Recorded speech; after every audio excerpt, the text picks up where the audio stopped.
Hey, welcome to EPN. My name is Victor Lucas, and we bring you the latest in everything cool every single day, these days, directly from my basement. Welcome to my basement, everybody. And I want to shout out to all of the people that are helping us with electricity and with the technology to keep us connected in this crazy time in history. We are going to be talking about this year, 2020, forever with our families and our friends. What a fascinating, crazy year this has been so far, huh? Well, let's get started with your rundown.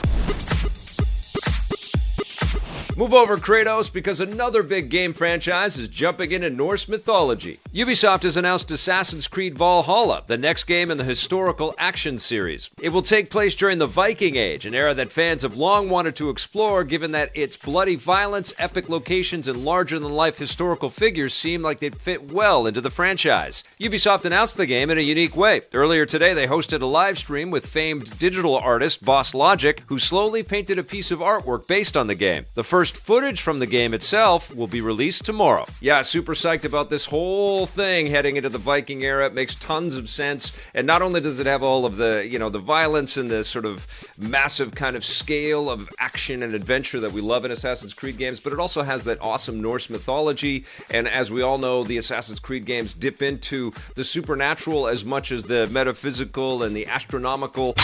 There's a lot going on in Assassin's Creed, and the last couple steps up to plate by the Assassin's teams have been amazing, and I can't wait to see what they do with this next game. This looks like it's going to be a very, very fun escape. You're going to have to wait until next year to return to the battlefield, but the wait will probably be worth it. EA and DICE have revealed that the next entry in the Battlefield franchise will be landing in 2021, 3 years after the last game, Battlefield 5. They made the announcement in a statement to IGN, and although they haven't said why they're waiting 3 years instead of the usual 2, the extra year off from the franchise will obviously give the developers more time to get used to the next-gen PS5 and Xbox, which deploy this holiday season. The news of the next Battlefield comes just as DICE is winding down Battlefield 5, as well as their other big game, Star Wars Battlefront 2. Starting today, Battlefront 2 is getting its final update, the Rogue One-inspired Scarif map, while Battlefield 5 is getting its final update this June. You know what? I think there's a lot in this story right here. I think that the next Battlefield is far along, and EA and DICE have got a very cool plan together. I can't wait to see it. I also can't wait to see, presumably, we're going to have more Battlefront from them as well, and they've learned a lot of hard lessons in Star Wars Battlefront 1 and 2. I suspect that there's a lot coming into this decision. Probably they could have released something this year, but it makes sense from a corporate standpoint to kind of wait for the dust to settle on COVID-19 and supply chain challenges and whether or not people are going to have the will to spend money on new consoles in this kind of atmosphere. So I think waiting a year, waiting to see which platform gets out of the gate in the lead and, the technology and getting more comfortable with it and the consumer sort of gravitating towards things and the systems being readily available in different ways through retail establishments will only help propel the next Battlefield and all future DICE projects into a more prominent position. Very interesting situation, but I think all industry is going through lots of different change right now because of this. And certainly the video game industry is not immune to big changes and big challenges as well. One of the world's biggest film studios and one of the world's biggest theater chains are trolling each other over the future of the industry. Universal Pictures and U.S. theater chain AMC are in the middle of an intense back and forth about how movies should be released. Oh, for shame. It all started when Universal's new animated movie Trolls World Tour was released online, earning $100 million in its first weekend and surpassing the theatrical receipts of the first Trolls film. Speaking with the Wall Street Journal, NBC Universal CEO Jeff Shell said that the film's success has made them rethink their release strategy, and going forward, they plan to release movies on digital and in theaters at the same time, even after the pandemic is over. You don't have to be just one thing. This didn't sit well with AMC. They decided that effective immediately, they will no longer play any Universal movies in any of their theaters. This applies to all Universal movies, not just the ones that are released digitally, and the ban will stay in effect until Universal restores the 3-month exclusivity window enjoyed by theaters before the pandemic. All of them. Universal has apparently blinked first because this morning they released a new statement backtracking their original plans. They now say that they'll only release movies on demand when that distribution outlet makes sense, which seems to give them some wiggle room to meet AMC's demands. Too far. Don't be surprised if the two sides work something out. They both have leverage on each other. Going straight to digital would hurt theaters, while banning movies would hurt studios. The only weapons we need are this guy and this guy for hugs. I think that this future is inevitable. I think that we're moving towards that anyways. I think day and date digital and theatrical release makes a lot of sense. I think it's incumbent on the theater business to make that experience better. It should be a super fun, premium experience that we all can enjoy without it costing an exorbitant amount of money, and without tons of advertisements before the movie, and without sticky floors and gross seats that tilt back too far, and so you're in the lap of the person behind you.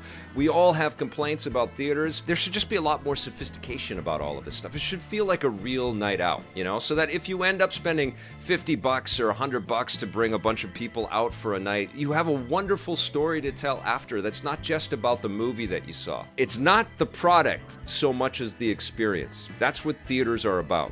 All the film studios know this as well. Hopefully, they can find their way to a happy partnership. Maybe there is a case where you buy your ticket to a movie and then you get your choice of digital download option later on. You can buy it on whatever store you want because you have the code on your movie ticket or something like that. I don't know.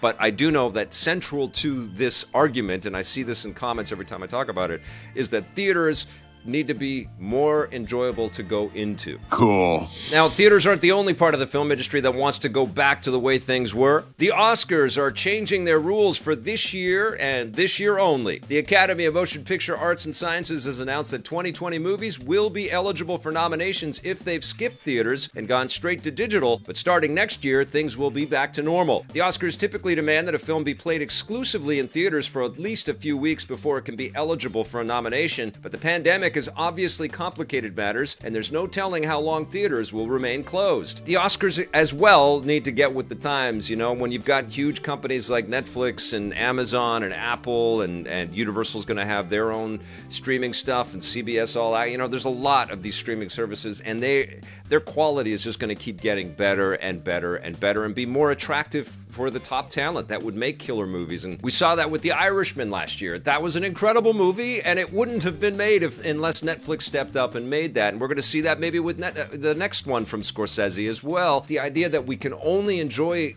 theatrical experiences in the theaters is kind of passing us by, and the Oscars, I think, need to get with it. Particularly if the safe choices for Oscar nominations and the ones that typically win the awards for Best Actor or Best Screenwriting or Best Costuming, they're like period pictures or they're smaller movies, they're more art house kind of films. And those are the movies that unfortunately are going to be the first ones that are going to be the victims of people not wanting to go to theaters.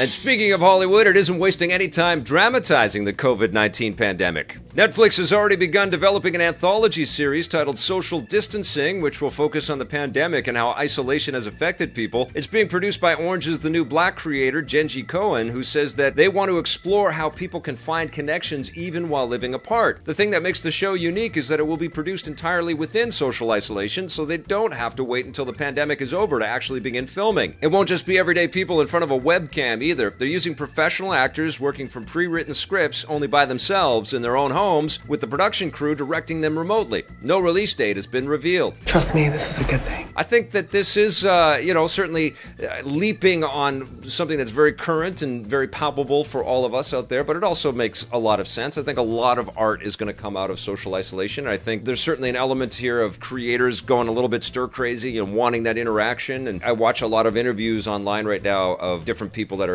Skyping or Zooming with different creators out there, and you can see these collaborations starting to happen, particularly in the music world. But it makes a lot of sense that television creators and filmmakers are starting to think, well, how can we use this as a backdrop or use these limitations as kind of a benefit for crafting something dramatic? And I think that there is a lot to kind of dig into there for sure, but the proof will be in the pudding, and I'm sure we're going to get a lot of stuff that feels very cheesy and forced, but I think we might also get a lot of really fascinating work. But yeah, I think this won't be the only self-isolation scripted show that we're going to see, over the next 6 to 12 months. What are you going to do now? All right, you guys, that's going to do it for our rundown today. Thank you so much for watching. We'll be back again tomorrow with a brand new episode for you. In the meantime, please dig around and watch some of the other content that we've done. I'm very proud of our 16-bit superheroes segment. I think it has proved to be very valuable for me to go back in time and play all of these classic superhero games on Super Nintendo and Sega Genesis. So much creativity in the industry, even 25, 30 years ago, and it's really fun to dig into that. So watch those. And if you dig our channel, please hit that subscribe button and that little bell to get notified. If you like this video, hit that thumbs up. Please share it. Thanks for watching, everyone. We will see you tomorrow, and until then, play forever.